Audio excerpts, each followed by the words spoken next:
Another edition of Kapehan sa Davao held here at the second floor of SMCT Davao. We'd like to thank SMCT for hosting our weekly media forum. We'd like also to thank Krispy Kreme for their delicious donuts and coffee that we serve later for our friends, for our guests. We have two topics, no? We have two parts for this Kapehan. We have the first part will be the country situation report of pitulates and bisphenol in the kung tama ba yung aking, in the Philippines. We are joined by Dr. Janine Luis Apostol, the research faculty and environmental health specialist at Ateneo Center for Research and Innovation, Ateneo de Manila University, and Mr. Manny Calonzo, the campaigner Eco Waste Coalition. Part 2, we will have friends from the Department of Social Welfare and Development, 4th anniversary po. They will be talking about the 4th anniversary and update. So this will be the part 1. We are streamed live over the Facebook page of PIA Davao Region and also Kadangpan Digital. No? Thank you so much, Carlo, for the Kadangpan. So, first part, ano po itong country situation, phthalates and bisphenols in the Philippines. So, ano po itong, because medyo foreign sounding, medyo hindi pa masyado alam ng publiko, no? So, to explain, no, Sir Manny and Dr. Janine. So, opening statement mo natin, start with Sir Manny. Maayong buntag at maraming salamat po for having us. It's my second time here sa Kapehan sa Davao, and it's always a good opportunity to share our latest stories.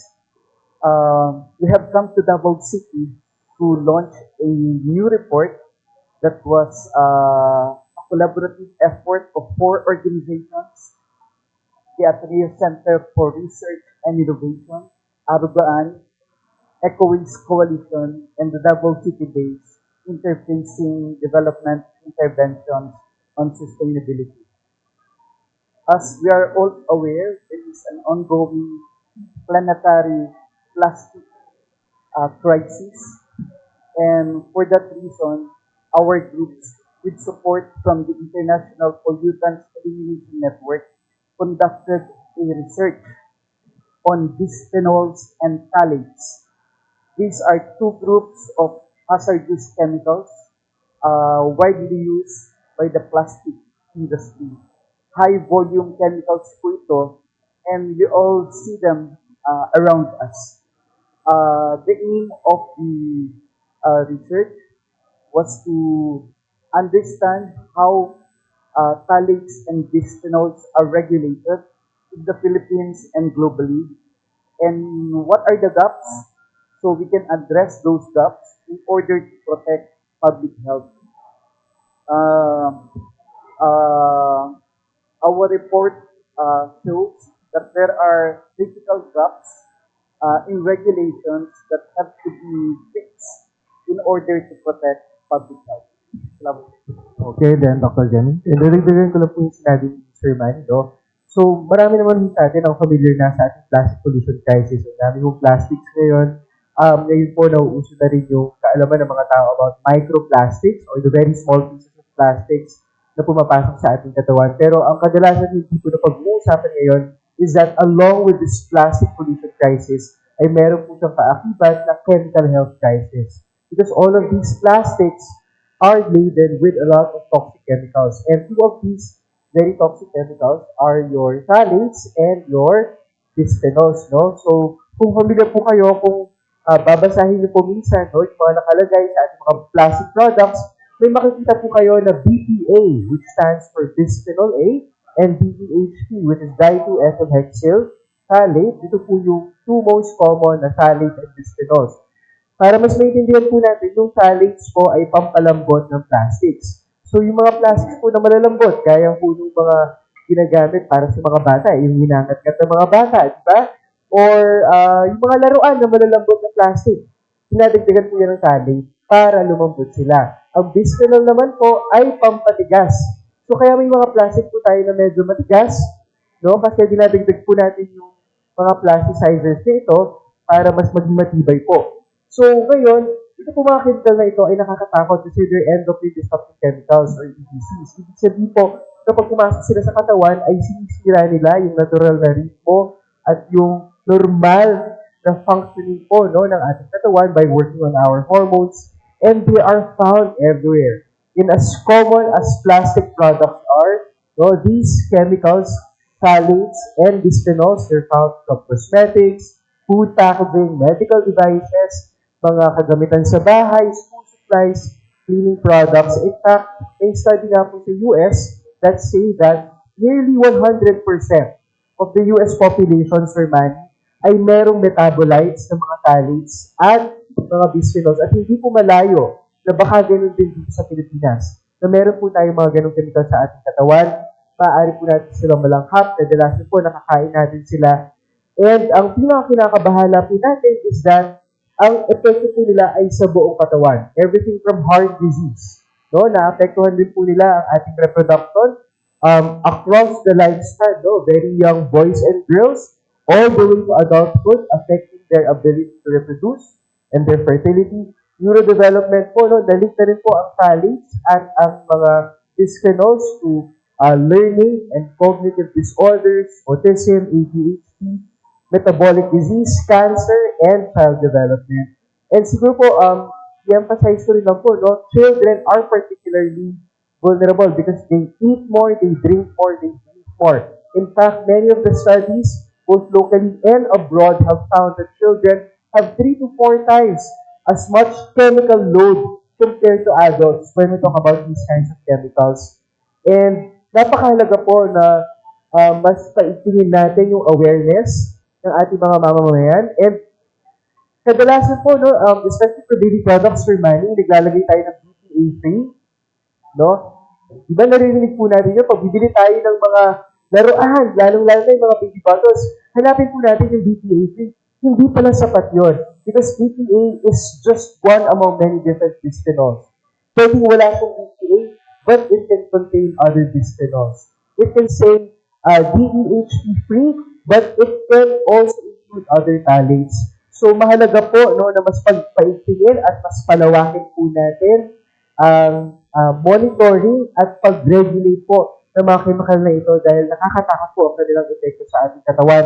And as poison, siguro last note ko na lang po to, they're unlike other chemical toxicants. Kasi yung ibang chemical toxicants, Sir Manny, habang mas tumataas yung pumapasok sa katawan, mas lumalala ang epekto sa kalusugan. Pero ito, kahit napakaliit lang ang amount, no, dahil they work through our hormones, no, hindi mo kailangan ng napakalaking amounts para mag-exert sila ng mga negative health effects sa ating kalusugan. Maraming salamat po. Okay, so Sir Manny, kasi may situation report kayo, ano yung mga salient points na yun at reveal that the situation report will reveal yung the presence of phthalates and bisphenols sa ating bansa? Ang una po namin nakita ay yung limitasyon ng kasalukuyang regulasyon. Sa phthalates, may tinatawag na DOH Administrative Order 2009-005-3. Inilabas po ito noong 2011, nire-restrict yung 6 na phthalates sa mga laruang pambata para hindi sila ma-expose sa phthalates. Pero nakita namin na hindi ito sapat kasi ang phthalates ay makikita sa maraming bagay, lalo na doon sa mga bagay na gawa sa PVC plastic. Halimbawa po, yung mga school supplies na may PVC components, yung mga raincoat, at iba pang mga bagay. So, kailangan pong palawakin yung limited regulation ng phthalates sa Pilipinas at isama na rin yung pagre-regulate sa phthalate content ng iba pang mga bagay tulad ng mga food contact materials, building and construction supplies, medical equipment, at iba pa. Doon naman po sa bisphenols, nakita rin namin ang limitasyon. meron pong FDA circular na nagbabawal naman sa bisphenol A sa mga feeding bottles at sippy cups na ginagamit ng mga sanggol sa pagpapadede. Ang problema po dito ay limitado rin ito kasi ang bisphenol ay tulad ng talates ay ginagamit din sa ibang bagay. Kailangan po itong i-review, palakasin na ang enforcement at palawakin pa yung saklaw para lahat ng mga bagay na may BPA ay mare-regulate. At kailangan din po na hindi lang bisphenol A. Iba't ibang klase kasi yung bisphenol, pero halos magkakamukha yung kanilang mga properties. Meron silang mga endocrine, disrupting, chemical characteristics, and capabilities. So, kailangan po isama din sila sa regulasyon para maprotektahan ang public health. At tulad ng sinabi ni Jello, napaka-importante na maprotektahan natin, lalo na yung mga bata. Kasama po dito yung mga sanggol sa sinapupunan kasi wala silang kapasidad na labanan ang epekto nitong talates at bisphenol. Idadagdag ko din lang po, no? Sa talates, ang nabanggit nga po natin, mas marami pa po yung mga produkto na kailangan i-regulate. Particularly for talates po, ang advocacy po namin is sana i-regulate po siya sa ating mga sachets. Alam naman po natin, sa Pilipinas, napaka-uso po ng tingi culture. And ito po mga sachets, kadalasan po ito mga sachets na kadalasan ginagamit din ng ating mga kababayang Pilipino, lalong-lalo na yung mga nagtitipid o hindi naman ganun kalaki yung budget, meron po silang mga talates. Isa pa po, tarpaulins, lalong-lalo na tuwing eleksyon, no? In fact, isa rin pong pag-aaral na isinagawa ng Kuwait along with its partners, noong pong nakaraang eleksyon, may mga tarpaulins po tayo na merong mga talates. Sa bisphenols po, no, very important to note yung mga thermal receipts. Yung mga ginagamit po no, ng ating mga establishments no, for printing, yung kanilang mga ORs, and also lahat po ng mga tinatawag natin na food contact materials. Kasi nga po, ito pong mga chemical na ito, it can easily leach. Ibig sabihin po, mula sa produkto, maaari po silang malipat, lalong-lalo na when they come into contact with food. So, kunwari po, meron po tayong pambalot no, ng pagkain na merong talates or maaari pong matransfer siya very easily to the food. And kapag kinain po natin siya, yun po pumapasok sa ating katawan yung mga chemical na ito. But more than just the product regulation, I think very important po na i-regulate informing the consumers. Right now, we don't have a law that strongly mandates and emboldens our manufacturers, our suppliers to inform the consumers. So, kailangan po mas palakas pa ang risk communication or pag-inform sa ating mga mamamayan Pilipino.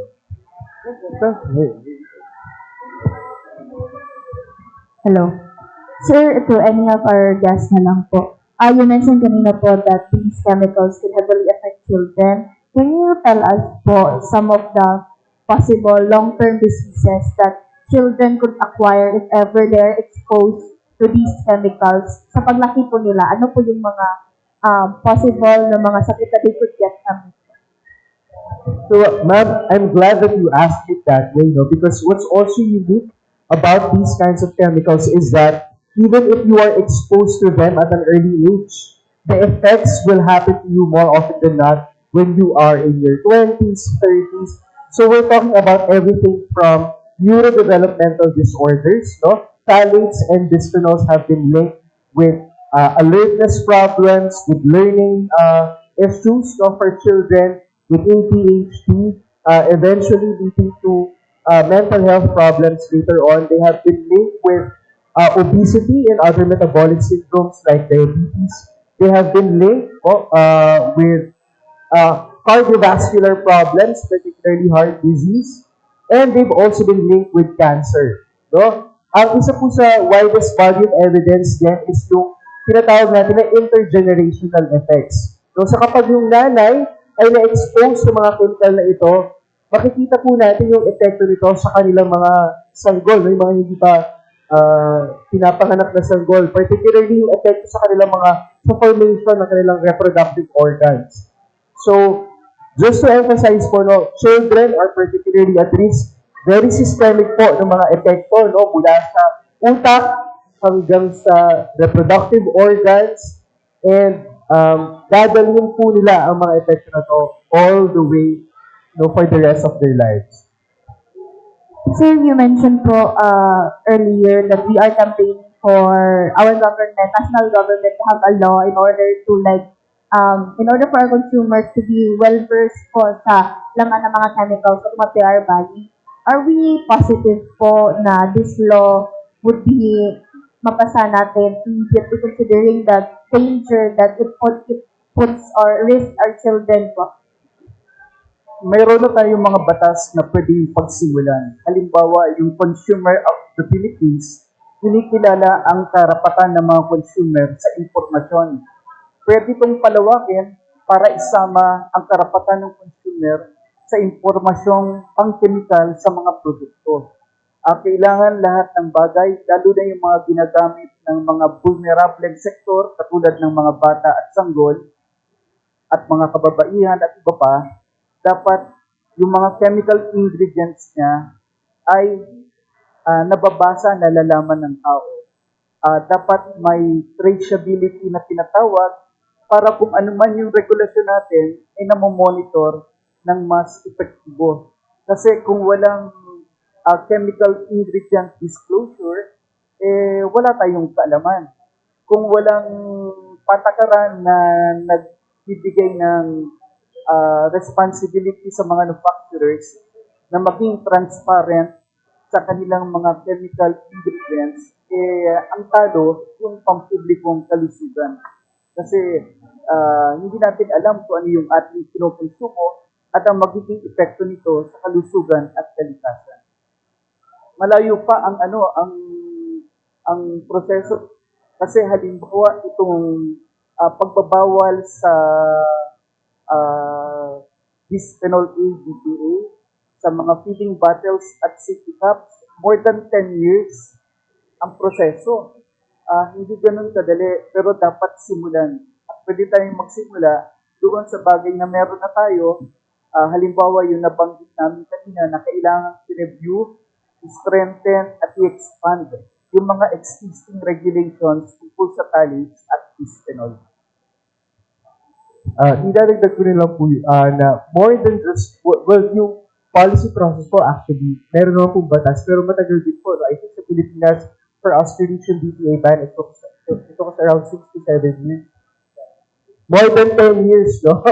For us to have that BPA ban. But more than just the policy, I think very important po na sana may infrastructure din tayo. These things, hindi po natin maaamoy yan. I mean, like, there are certain telltale signs, but they need testing. Pero napakamahal po ng lab testing, no? Especially if done privately. Kung magpapatest po tayo ng BPA or DHP, abutan po tayo ng 10,000 to 20,000 pesos per test. No? So, kahit gustuin man po ng mga pamilya, ng mga individuals, ng mga civil society organizations na mag-raise ng awareness sa mga chemical na ito, napakamahal pong magpatest. So, pwedeng may batas po tayo, pero kung wala po yung laboratory and test capacity, may hirapan po tayo.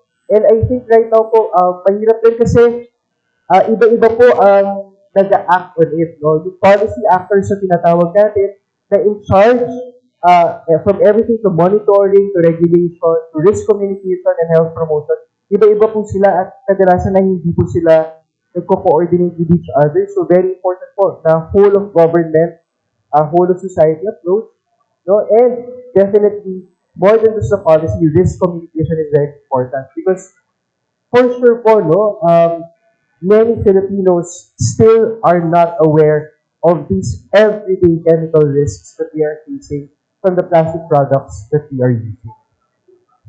Sir, last question na lang po. What can we advise to our regular Filipinos po? Siyempre, most of them are not knowledgeable of these chemicals pala and na naroon lang po sa ilang everyday items, even to their children. What are some of the things or tips that maybe they can follow easily para maiwasan sa na ma-expose sila to these harmful chemicals? Maraming salamat sa katanungan. Sa usapin ng phthalates, karaniwan itong makikita sa mga bagay na gawa sa PVC plastic. So, ang isang safety tip, umiiwas sa mga plastic na gawa sa PVC.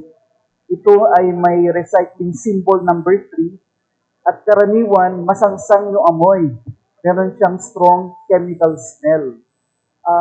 Para ma-imagine nyo, ito yung amoy nung bagong plastic cover na ginagamit sa mga notebook o libro. Yan.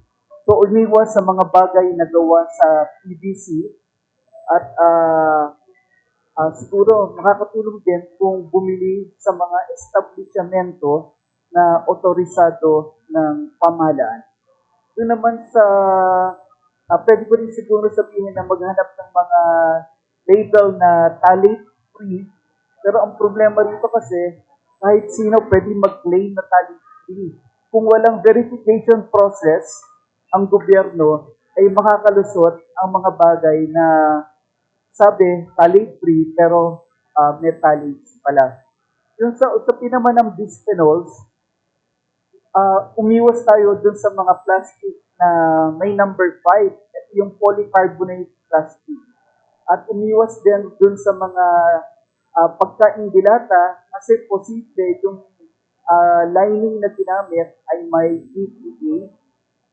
As much as possible, kumonsumo tayo ng sariwang mga produkto para makaiwas doon sa BPA na posibleng nasa packaging ng mga processed food. Ayun po, natawa po si Sir Manny, kapag may mga plastic products po tayo kadalasan dun sa bandang ilalim, may makikita po tayo na maliit na triangle na may number sa gitna. Ang number po dun sa gitna ay hindi po yung number of times na pwede yung gamitin yung plastic product na yun, no? It refers to its kind of plastic. So, ulitin ko lang po, in general po, no, kung kaya po natin bawasan ang paggamit natin ng mga plastics, yun po yung pinakamainam. Pero, in terms of preventing further exposure to phthalates and bisphenols, no, ang pinaka-iniiwasan po natin is yung number 3, number 6, and number 7, and sometimes number 5 as well. No? So, 3, 5, 6, and 7. 3, 5, 6, and 7. And I think, very important din po, no, some very helpful day-to-day advice. Kapag single-use lang po, no, yung bote, huwag po natin ulit-ulitin. No? Kadalasan po, napakaraming Pilipino, yung pinaglagyan ng soft drinks, ilang beses po kung gagamitin yan, no? Paglalagyan ng tubig. Technically, single-use na po yung mga yun. Gumamit po tayo ng mas mainam na alternatibo, lalong-lalo na yung pag-iinuman natin ng tubig. As much as possible po, iwasan po natin yung pag-iinit, pagma-microwave, no? Or pag-expose sa mga plastic products, lalong-lalo na yung mga lalagyan ng pagkain. Lalong-lalo na ngayong summer, no, na mainit. Sa pagpili po ng mga school supplies, mga toys, iwasan po natin yung mga plastic-based na school supplies and toys. Meron naman po tayong ibang options, kaya ng stainless steel, wood. Kapag bumibili po kayo, no, tapos binigyan kayo ng resibo, maghugas po kayo ng kamay. Diba? Kasi yung mga thermal receipts po, no, meron po yung mga bisphenols and phthalates. And I think very important din po, no, yung simple paglilinis lang ng bahay, ng ating mga spaces. Kasi that's another route by which you're also exposed to these chemicals, no, through inhalation from the dust around us. Yung may mga, sabi plastic no, na microwave, kasi meron mga plastic na may kuha na microwavable, is it dangerous? In general naman, sir, pwede namang gamitin yung mga microwavable plastics. Pero, the moment po, no, na nag-break na siya, or hindi na siya clear, nagiging malabo na siya, no, or may mga scratches na siya, ibig sabihin, it's no longer in its ideal form, no? Pwede nang degrade yun into microplastics, pwede nang mas mataas yung chances na mag-leach yung mga chemicals sa plastics na yun sa pagkain. So kapag ganun po, ay huwag nang ipilit gamitin. Pero knowing also fully well na may mga alternatives naman tayo sa pag-microwave. Pwede mo tayong gumamit ng glass. Diba? or ceramics kapag tayo po. And some of these glass or ceramic products are also microwave oven safe and are completely free of these plastic-related chemical risks. Yung ano yung impact nito sa, kasi tinatapon natin, no? Ano yung impact nito sa mga landfill, sanitary landfills natin? Magkuhan ba ito mag-leach ba ito sa... Yes, sir. No? And actually, that's where it becomes even much bigger of a problem. 80% of our ocean's plastic waste actually comes from land. So yung pong basura na hindi natin na ma-manage na mabuti sa lupa, 80% of it goes to our oceans.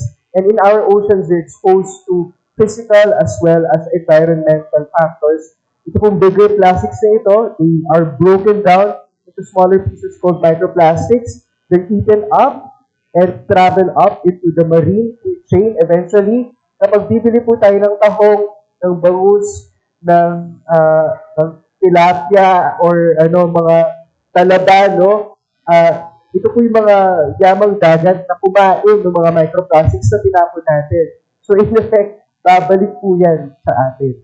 No? So, May ibang LGUs, no, hindi sila stricto sa Clean Air Act. So, walang enforcement kasi yung nasanay na tayo, yung mga household, sinusunog natin yung basura. Ano yung impact nito kung pati yung plastic, sinusunog na merong, yun, yung mga bad substance. At saka po bawal po yan sa ilalim ng Clean Air Act at ng Ecological Solid Waste Management Act, yung pagsusunog ng basura. Kasi ginagawa lang natin yung chemical problem, yung solid waste problem. Nag-create tayo ng mga panibagong toxins na mas mahirap i-address. Dagdag ko pa po sa sinabi ni Jello, yung problema natin sa landfill, yung mga plastic na nandyan, ito yung nakikita natin. Pero ang mas malaking problema siguro, yung mga toxic chemicals na hindi nakikita ng mata, na sumasama dun sa leachate. Ito yung tagas na pumupunta sa ating water system, pumupunta sa mga waterway, pumupunta sa karagatan, at nakaka-epekto sa marine environment. So nakikita po natin na buong cycle siya. Kailangan natin i-address yung pinagmumulan para ma-resolvehan natin yung nagyayaring problema ngayon na krisis sa plastic at chemical na nangyayari sa Pilipinas at sa buong planeta natin. Before we segue to our second part, no, my last question, ano yung ma-immediate plans ninyo sa inyong advocacy, sa inyong campaign for this maka-control or ma-regulate paggamit ng mga plastic with phthalates and bisphenol?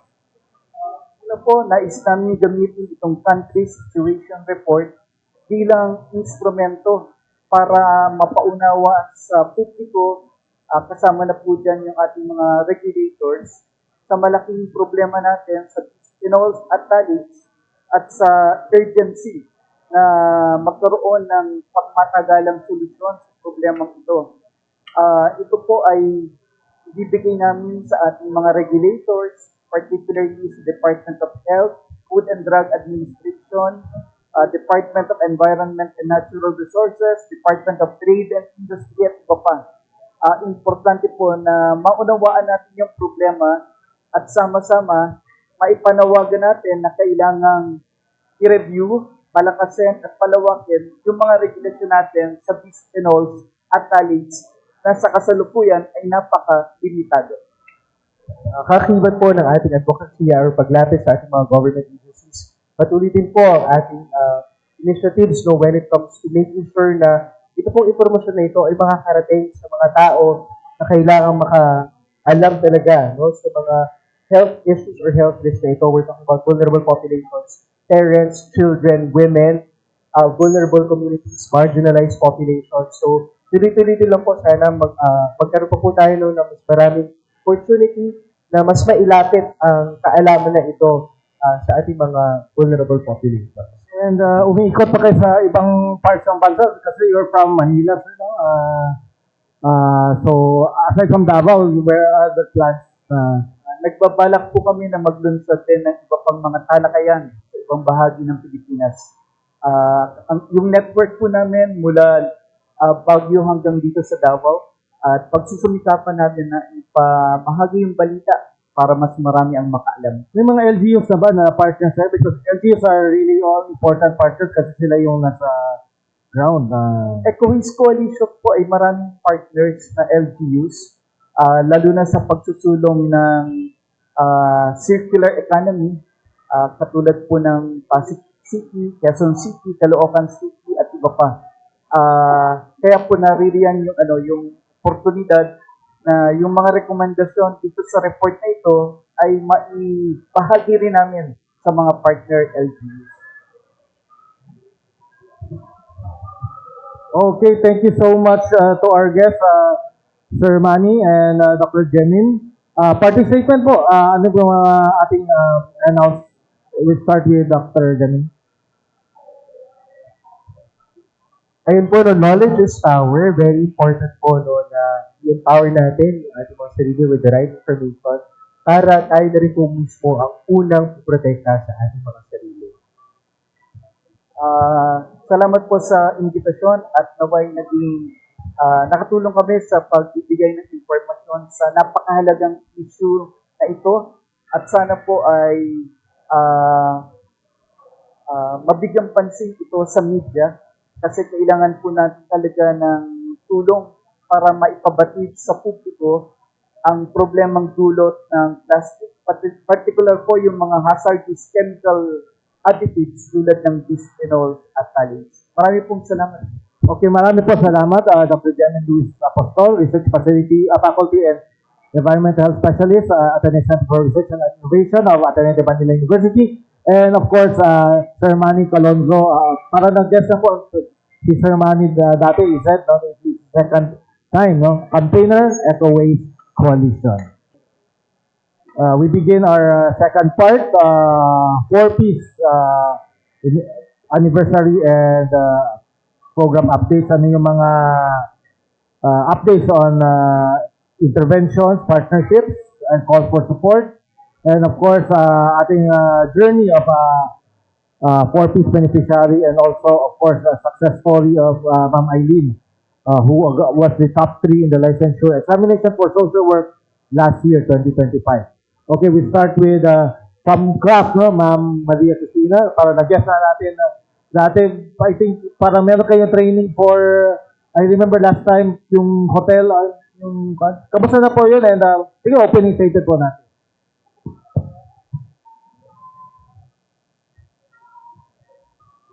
Ano? Yeah. Good morning po, everyone. Yes, sir. Actually, we've been here. We've been partners with DSWD since 2024. So, the partnership revolves around helping the 4-piece members of the community to be able to uplift their lives by education and skills training. And of course, we also facilitate the employment. So this partnership is not just a mere assistance, but it is we want to have a lasting impact to the communities, and also we want that this assistance or this trainings and education facilities that we are giving them would also create ripple effects that will last for generations to come. And good morning, everyone. I am Diana Mejorada, the Regional Family Development Section Focal Person of the 4-piece Davao Region. And thank you so much for joining us here in the Kapihan sa Davao. And this media briefing is really intentional because we are celebrating 2 of the important milestones of the Pantawi Pamilyang Pilipino program. First, it's the 18th year of the implementation of the Pantawid program as the national flagship program of the government on human development and social protection. And of course, it's the 7th year as well, 7th anniversary of our RA 11310, which institutionalizes the 4-piece program. And this year's celebration carries the theme, the 4-piece Sinag, 18 taon ng pagbibigay liwanag sa pangarap, pagtataya, pagbabago at pagtataguyod.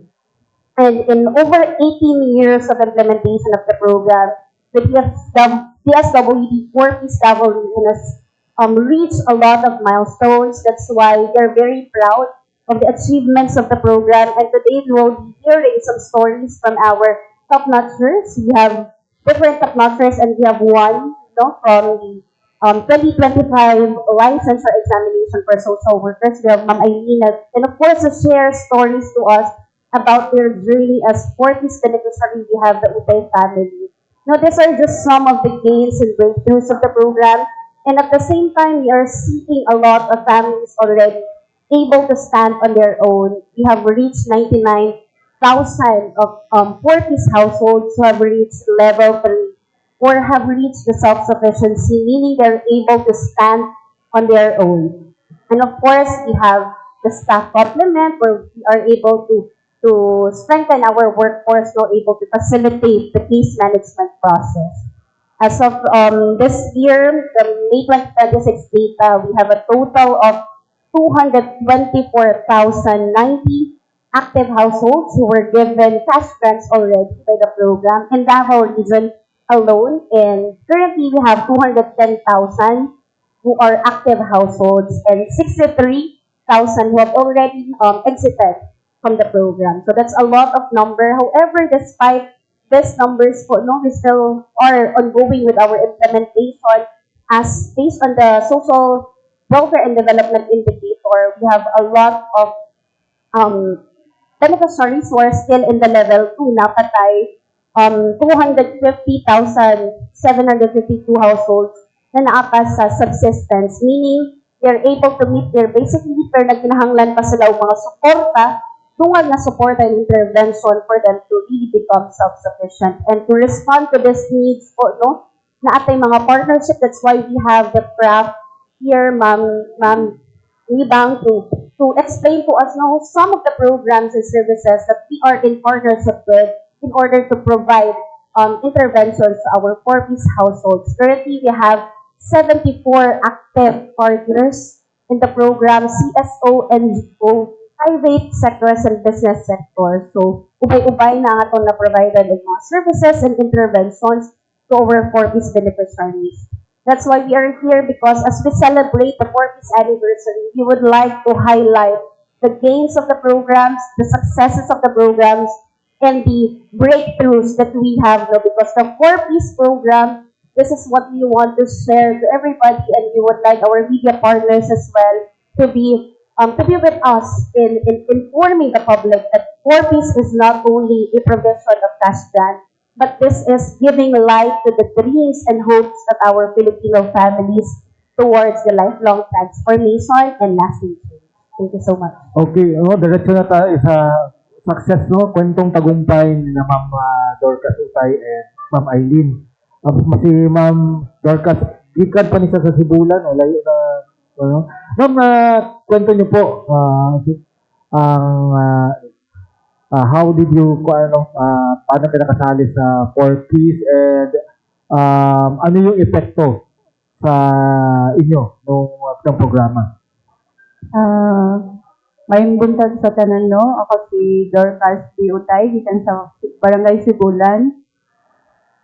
Usa sa naka-award sa Huwarang Pamilya 2025. So way back 2007, so first, nagminyo-mis ako ang bana.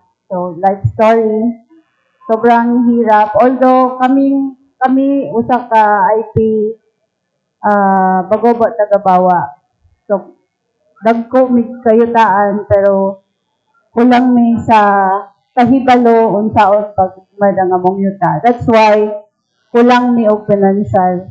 So mao na ang among struggle sa amo ang tagsa-tagsa ka pamilya dito sa mo ang barangay. Ang kulang sa kahibalo. So hangtod naabot ang 2014, to make the story short, 2014 na ay mga staff ang DSWD nagsaka sa mo ang barangay and nagdala sa maong programa ang 4-piece. So dito sa MOA, that time, naa ang mga katigulangan. Ayaw mag-apil anak, kay 666 na. Ano yung mga iana ba na mga story. So, dili tanan naka-apil. kato lang mga policy dito nga mo appeal so isa ko sa na-appeal sa maong programa. So 2014 until 2015 na elect ko as president, overall president sa parent leader dito sa MUA. And nagsugod na po ang amo ang payout. Pagsugod sa payout, diha, medyo niangat gamay ang amo ang kining nagka-income ni gamay. Gamay lang siya, kay dili siya matawag og dako. Kay mag-payout only 3,300 per 2 months. So that time, isa pa ang amo ang anak. Sa ako ang bana, 2015. Isa ang amo ang anak, and naapa siya sa elementary level. So dili pa kaayo sakit sa bulsa, kumbaga. Pero sa ngadto-ngadto, isa ka ang pamaliton, mahal ang pamaliton, daghan tayo o mga dugang nga mga needs na kailangan na mo ihatag sa mo ang mga anak. Dili na mo kaya, kay nag-eskwela na, daghan na kaayo o mga pamaliton na kailangan. So, nalipay migda ko tungod ang grant, ang cash grant sa purpose, may amang ginagamit aron maka-eskwela ang amo ang mga anak. So diha namang ginakuha ang ilahang basic needs, which is mao ang food, ang mga bayro nun sa eskwelahan. Although dili din sa enough, kulang kaayo kay ang tuig nagdaghan po ang mga anak. So 5 na kabuk among anak, nanay sa pagkakaroon na nami kaka-graduate lang o grade 12 na anay senior high school, then tulo ka elementary. So, sa niagi, lisod good tayo ang kaning kinabuhi sa usa ka pamilya kung wala kay stable na mga trabaho. So, naglisod mi, pero ang adto tungod sa mga gitabang sa purpose, through sa mga seminar, daghan kay sila gipang intact nga mga gipanghatag sa mga kahibalo, training seminars na aming mga partners na mga NGO, partners na mga lahi-lahi ng mga agency na dinadala sa mga staff sa purpose dito sa moang barangay, which is gina-avail na mo tanan. Ang kahibalo nga ilahang gihatag sa amo mao na ang kanang nakatabang sa amo saon na mo panginabuhi na medyo kanang kaya na namo sa moang sarili ba. Example sa mo ang farm. Naanay mga kanya-kanyang naay sila mga way of farming na gitudlo sa moa. Kay sa moa sa una magtanong ka og karon mo tanong ka og mais. Mulat pa ka o sila ka bulan niya harvest. Pag-harvest, dito pa lang ka maka-kwarta. Kumbaga, maka-kwarta o mais humay. Then, maghulat na po ka, mag-ugmad na po ka, kana lang ang naibawaan na mo ba? Niya, pag-abot sa seed, hirap po kayo may magkita og seed, sugasa mga wag seed. So, thankful kayo may sa purpose. Kaya naapot sila yung mga ingala na gidala sa amoa na sila yung mga gipanghatag na mga farm tools, which is mga tanan nga farm tools, itagaan ni way back 2016 or 17 under sa amoang CL, sila Ma'am Gordy, Natad, and Johnny. Namin mga ingana nga mga kuan, tagaan nila kasi sa luya, diin amoang mag-harvest ka, unya magtira ka para another similya. Ang way sa farming is daghan kay sila nahatag sa mo ang kahibalo, which is ginagamit na mo until now. Then, aside ni Ana, na sila yung mga scholarship para sa mga anak. Napod sila yung program kung Japanese language, so Nodera, naa na may mga Portis beneficiary na nagtrabaho na sa Japan. Kana sila, grade 12, mga out of school youth na gipa-eskwela sa Onodera, kanang Japanese na siya. Then, nagtrabaho na sila sa Japan sa pagkakaroon. Ubay-ubay ang ato ang napaadto dito nga taga Sibulan. Then, naapot sila yung mga scholarship. Diin, ang amo ang CL lang ang mag-text, o asa dapit, o kung sa'y buhaton, mga requirements. So kita, ako as parent leader, nagatabang po o paghatag sa maong mga informasyon through sa social media. So gina-post na namo sa Facebook, sa Messenger, sa mga kaila, aron maka-agree sila kung pwede lang mag-adto mi sila ang mga CQ, kay dili man tanan good na naa sa maong barangay, daan sila access sa internet. Amo ba wala man din cellphone? Oh, kay bukid kaayo ang amo So kailangan gina namo at doon sila ang balay para makibalungan. Bauni ang mga programa na ginahatod ni Corpus diri sa to ang barangay. So, So, usay ginatanong ninyo dito sa yung mga seeds, no? apo. Mga luya and corn, Sa mga farm, actually sa ako ang farm na may kapi na ay lupi, which is ang ako ang bana, nagakuan ko na siya og mga seeds kay nagatrabaho siya sa NGO, diin ang farming ang maong ilang na sila'y kakao, kapi, lupi, o uban pa nga mga bukado, pang-export na mga kuan, saging, namin mga saging. Okay, kay salamat, ma'am. Then we go to Eileen, top 3 licensure last year, no? So, sa imong journey as dati siyang 4-piece monitor child, so karon asa nag-work na ka karon? Yes. So, good morning everyone. So, I am Eileen H. Maute, the top 3 of the Social Work Licensure Examination 2025. So, way back, katong wala pa na nahimong corpus beneficiary among family, akong mama is nag-work as a street vendor sa Uyanggurin. So, among outang panginabuyan sa akong mama, which is the tinda-tinda siya, gagmayog ka ng books, na every weekend lang po na siya. So, gamay ra jud among income. Tapos, nasunod mi sa 4-piece noong 2014, which is big blessing po siya sa amo kay na timing po na tung 2014 katong dakong tunog sa Boulevard na apil among balay. So timing na pagsulod sa among pamilya as 4-piece beneficiary, dako siyang tabang sa amo kay nakatabang siya sa pag-continue sa among pag-eskwela sa among mga igsuon since tulungan mi ka 4-piece monitored child, which is akong kuya, ako, o kakatong sunod sa ako. So, pagkasunod sa 4-piece, ang mga ginahatag sa 4-piece na cash grant kay nakatabang sa pagpamalit sa among panginahanglanon as a student na makapalit sa among sa notebooks, namo, sa uniform, namo, tapos since ang 4-piece dili raman po naga-focus sa education, naga-focus po siya sa health sa bata kay of course kung kusgan ang bata is kana makaskwela siya tarong. So mao to na akong mama nagakuan po siya, nagapalit po siya mga para sa health na kanang pangkaon na mo na makatabang sa among pagpaskwela.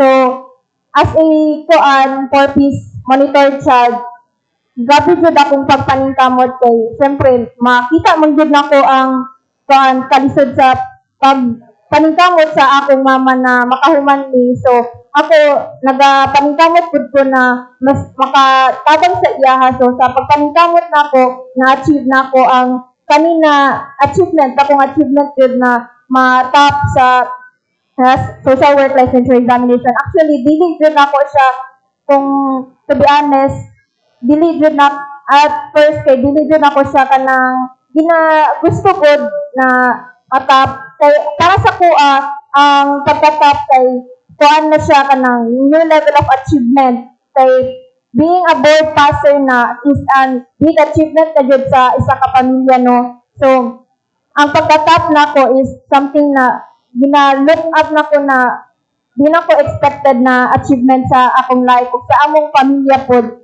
Kay sa akong pagkatap na sure kay dali na pod ang mga oportunidad ni sulod sa ako na nakatabang pod sa akong pamilya.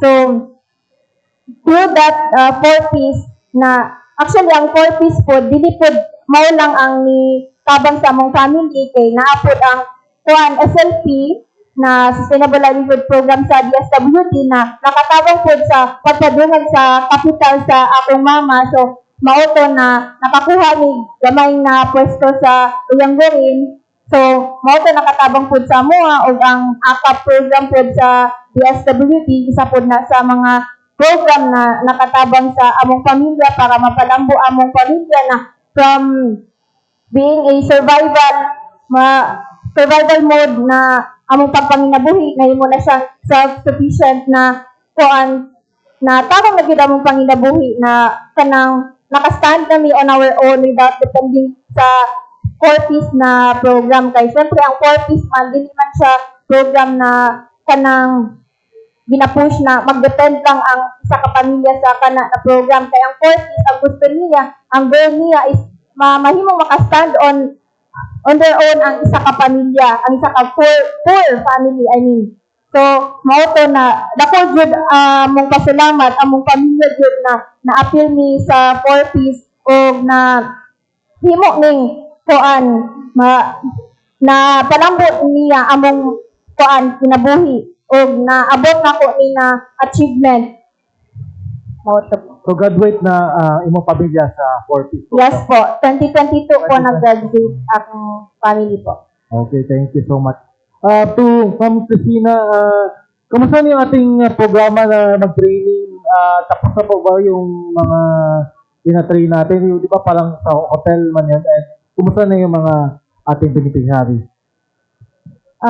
Actually po, yung ating ino-offer kasi na scholarship sa ating 4-piece members, meron tayong barista NC2, meron tayong hotel housekeeping NC2, meron tayong events management services NCT, at saka meron tayong bartending.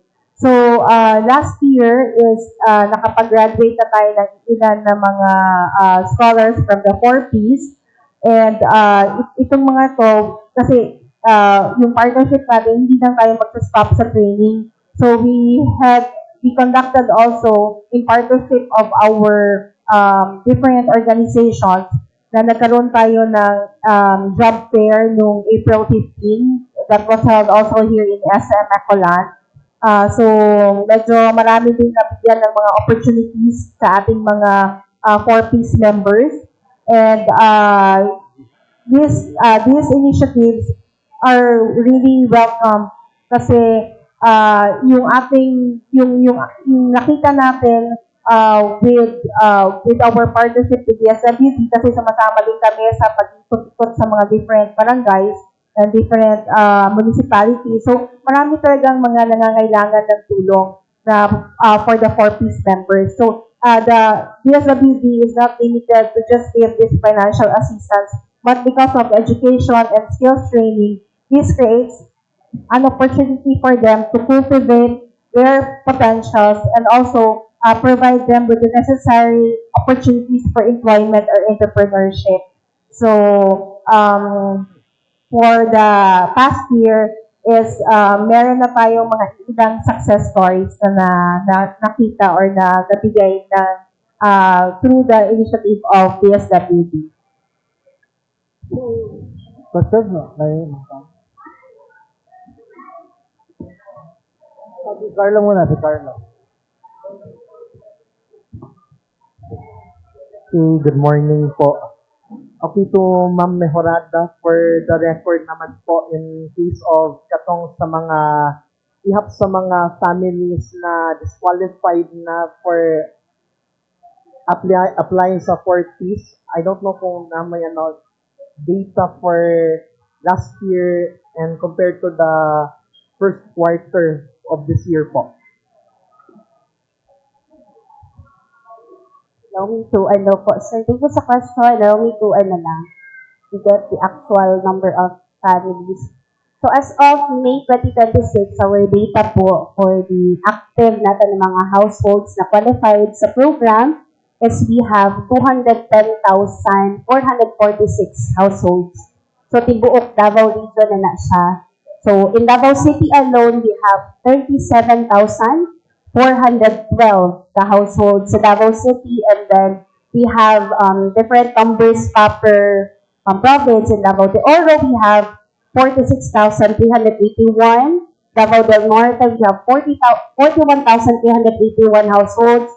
We have 24,323 for Davao del Sur. Davao Occidental, we have 23,150, and Davao Oriental, we have 37,799, meaning active ni tanan as of May 2026, and we are ongoing towards around 10,000 na ginapanikamutan o register karon ng mga bagong pamilya no puli sa mga graduates. So naana po yung registration sa ginatawag nato na set 14 na families. Yan po. Okay, pero ginamonitor gyapon ninyo katong mga families that they're violating sa ilahang clause for the qualifications?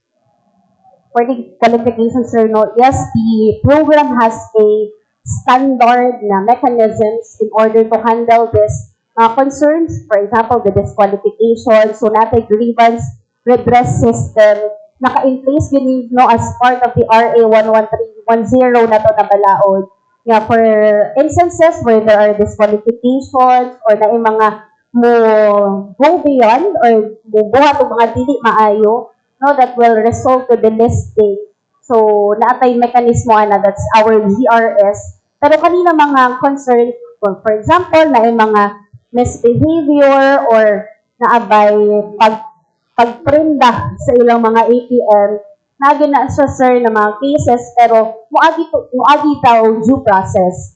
So, once ma-record ni na mga concerns, they just have to endorse it officially sa atong GRS na hotline. Pwede mo ato sa buhat na sa Corpus or sa DSWD to file a complaint ani, and then of course, it will go through a due process. Agian sa o validation, i-field visit, i-home visit, kung sadihan din ang kaso. So once proven na nilabag din sila, that will be subject to the listing, meaning ma-exempt sila sa pero if proven na dili era sa valid, no, ma-retain sila sa program. So naatay mga mekanismo ana. So kami nag-aawag po din sa public na if there are mga concerns na inani, everyone is welcome to file a complaint, to ask questions, to clarify, kay iagi na nato sa assessment.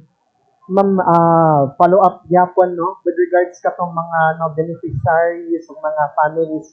Na may instance regarding sa ingon natong ang social worker mo ato sa lugar, but quite unfortunate nga wala sila pila ka months o nilabay since kay diya na balhin sila laing lugar for the reason na medyo listen sila communicate, no? Was there a point in time?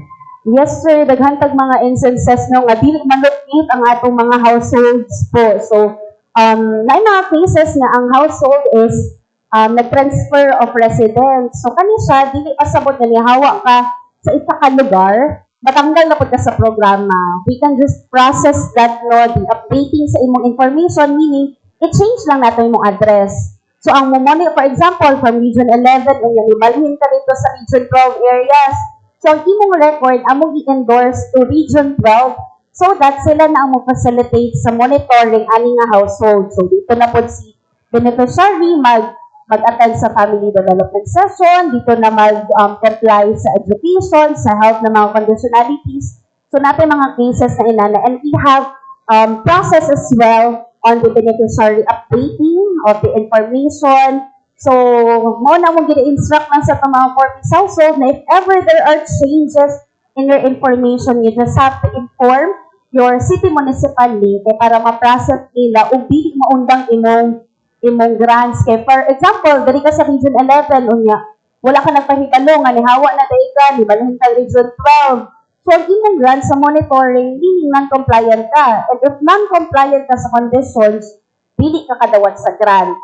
So, kung na-update nimo siya, pahibalo nimo si city municipal link, and then na-transfer imong records dito, then magpadayon na imong grant. So, very important, that's part of the responsibility of our beneficiary to keep their CMLs informed, to update their information.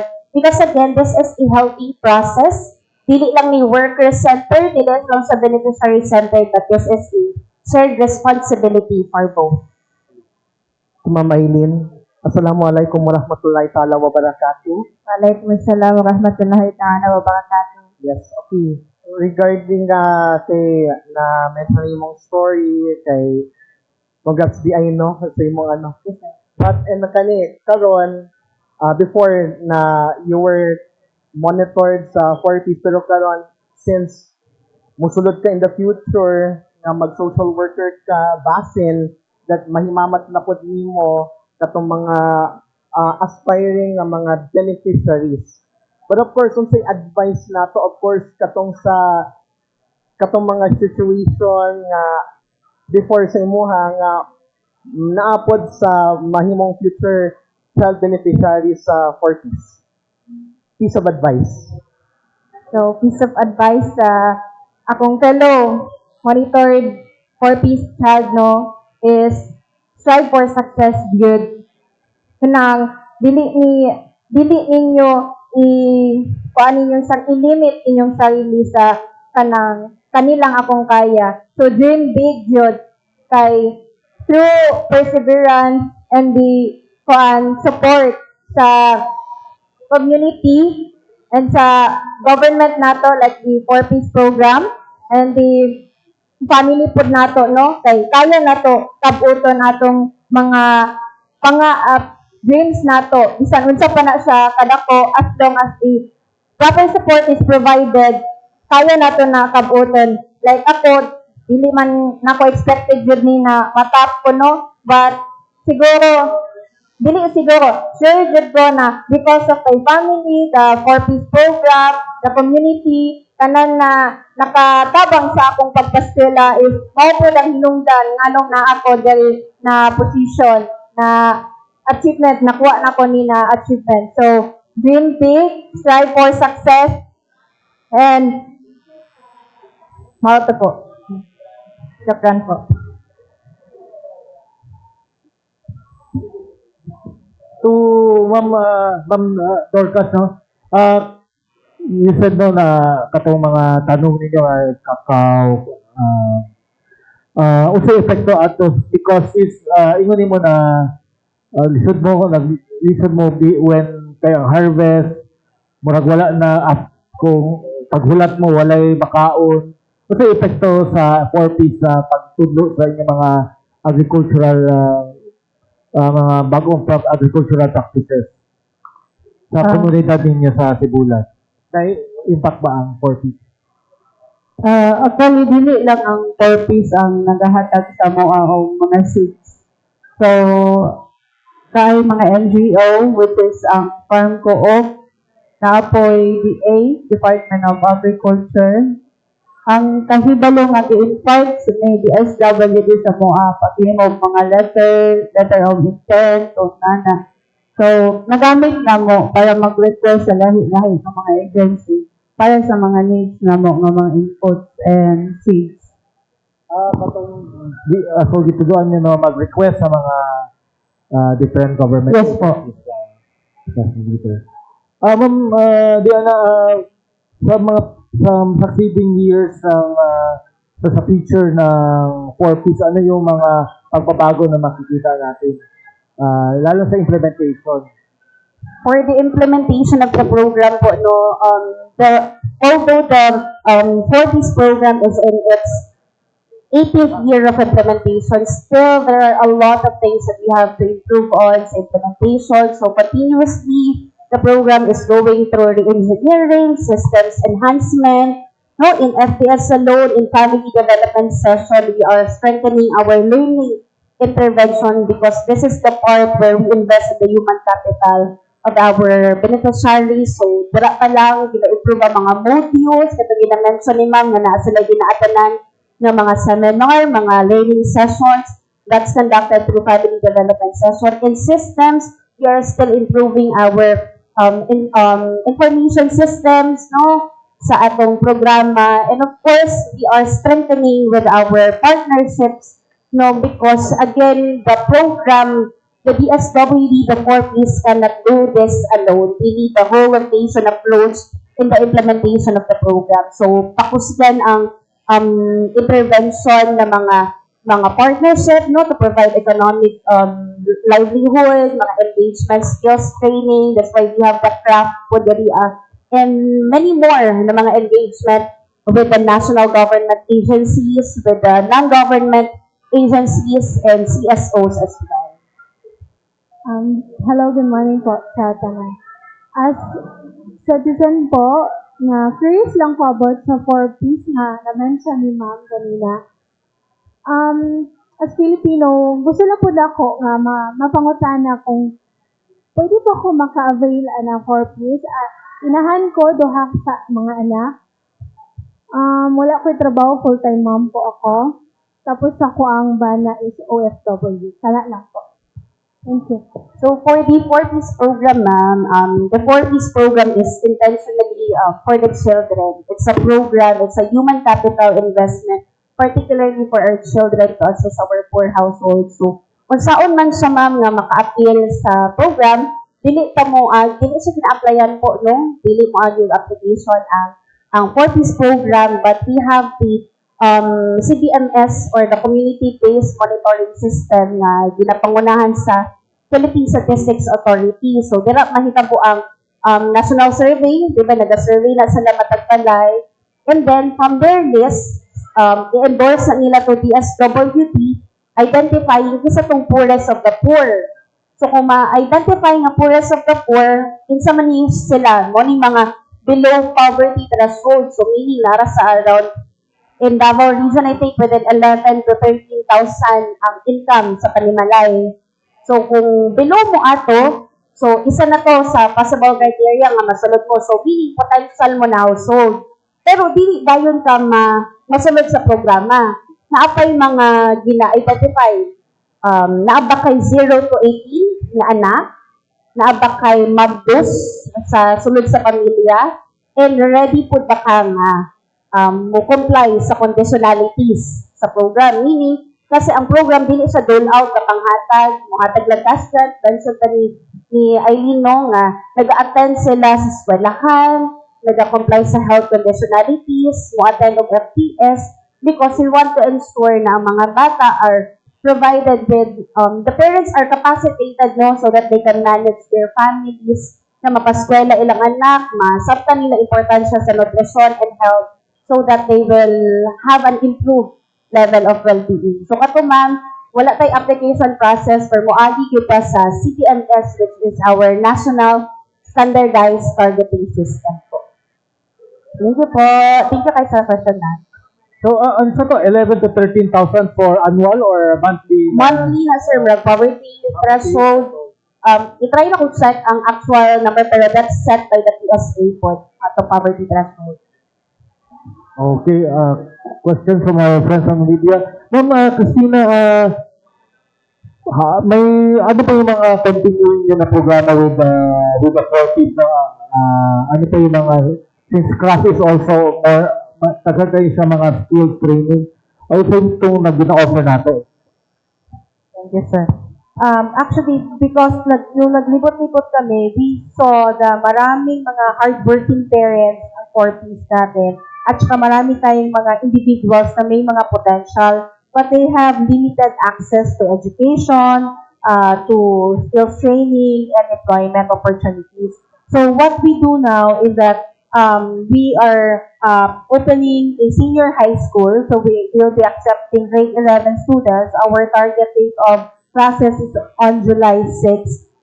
So pag 4Ps member, ang ating scholar, automatic siya, meron siyang tinatawag na DepEd voucher, which is equivalent to 20,000 pesos. So, ang kailangan na lang ng ating estudyante, pag 4Ps siya or coming from public, is meron na lang siyang 1,000 pesos per month na tuition fee. But this is also a big leap for them kasi our facility, we have a Department of Tourism Accreditation that talks about na gaano kaganda yung aming facility at saka ano yung industry standards yung nabibigay namin. And then we are offering international education. So that would be a really big shift. No? All our classrooms are air conditioned.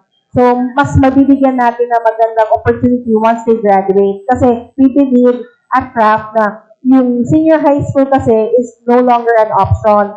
Kailangan mag-graduate ng ating estudyante ng senior high school para mabigyan siya after graduation, pwede siyang magtrabaho, mas better yung opportunities niya pag-graduate siya ng senior high school compared sa hindi. And then, before siya makapag-pursue ng diploma course or college degree, kailangan pa rin niya mag-graduate ng senior high school. So, these are parang ito yung magiging stepping stone niya para makapag-pursue siya kung anong gusto niya anong gusto niyang gawin after. So, aside from that, from the senior high school offering, that we are also offering scholarship. Pagka-take lang siya ng exam para ma-determine if pwede siya magkaroon ng full scholarship or 50%. So, we are talking about automatic na yung 20,000 na voucher niya, but we are talking about for the remaining kasi right now, binibigay namin siya at 30,000 pesos lang. So, pwede siyang 10,000 lang yung kanyang 1,000 every month or 5,000 for the whole year. But this is international standard na education. And then aside from that, because nga limited yung access nila, we are also launching yung mobile training program na for the test-related naman na mga courses like for instance, events management services, and hopefully ma-offer din namin yung bartending. So these training programs actually is pwede silang makapagtrabaho agad or maging entrepreneur. So we are also collaborating with different organizations to help in the facilitation of their employment and also if they want to have a small business of their own. So basically po, because of their limited access, we are going to different barangays and different municipalities to reach out para makita nila na yung kanilang access is mabibigyan namin sila. No? We are already reaching out to them. Kami na mismo ang pumupunta sa kanila. How many are you capacity niya na ma-accommodate the mga scholars from 4P? For peace po, kasi yung school namin, for senior high school, we can accommodate up to 600 students. Isang year.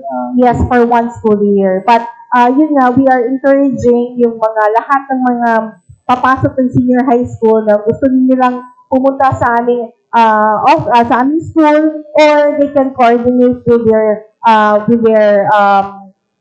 links sa kanilang area para mabigyan sila ng endorsement sa aming school para makapag-enroll sila. Okay, unfortunately na walang tayo oras.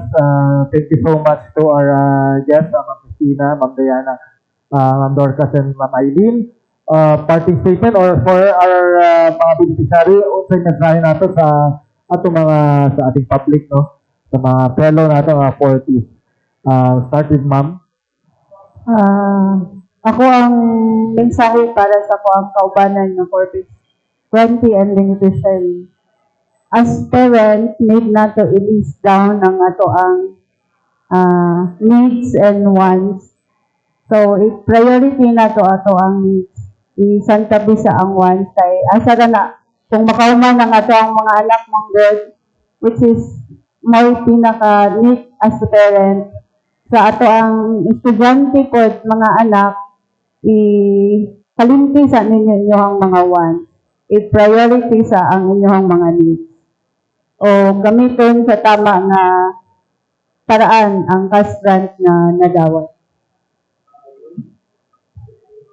So, sa akong mensahe sa akong fellow 4Ps monitored child no is mag-eskwela gyud kay mao na sulod ta ani na programa is para makahuman gyud ta.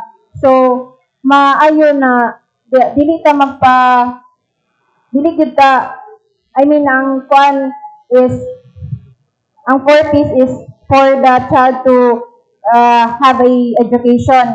So dapat mosulod gyud ta sa atong eskwelahan, mag-eskwela gyud tag tarong kay mauman ang gihatag na opportunity sa kuan 4Ps na makaskwela ta, makauman tag eskwela, na makatabang punta sa atong pamilya, na ma-uplift atong kuan living conditions, atong kuan na mahimutang malambon atong pamilya. So sa pagpaningkamot natong pag-eskwela is makatabang ta na ma-break ang cycle of poverty sa atong pamilya, kay mauman ang goal gyud sa 4Ps program na ma-break ang generational cycle of poverty sa usa ka pamilya, na mauto na makatabang sa atong pamilya, na magskwela gyud tag tarong dili gyud ta magpakuan na muundang ta kay tungod sa kalisod sa kinabuhi. Dapat mas maging motivation pa nato na makahuman ta,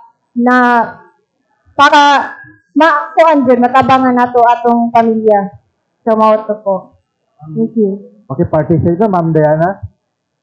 And thank you so much for inviting us, and we would like to plug our advocacies and events po, no? To all our parents, sa mga ginikanan at sa mga kauban sa komunidad, atong suportahan ng kampanya sa Bata Balik Eskwela, atong siguraduhan nga itong mga bata o itong mga anak makabalik sa eskwelahan o mahatagan og higayon nga sila makapadayon silang pagtuon.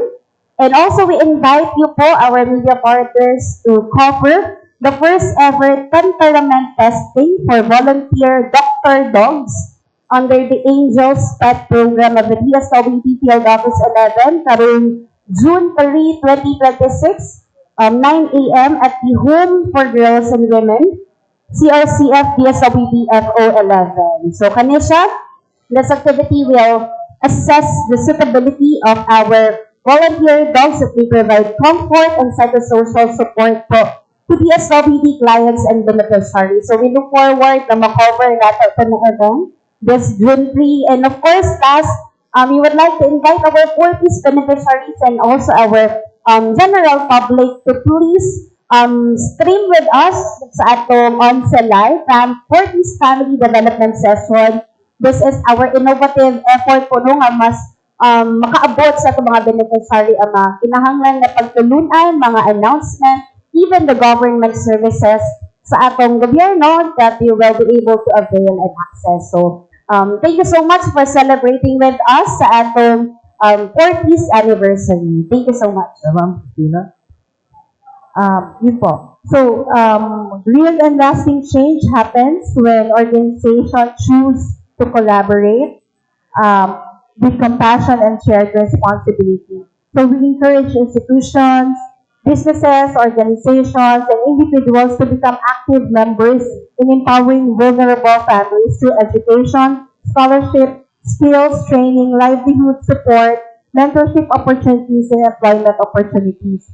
So, we would like also to encourage them to adopt a scholar for just 1,000 pesos every month. You get to send one student to school. So, even one scholar supported, one skill learned, or one family empowered can create ripple effects that impact generations.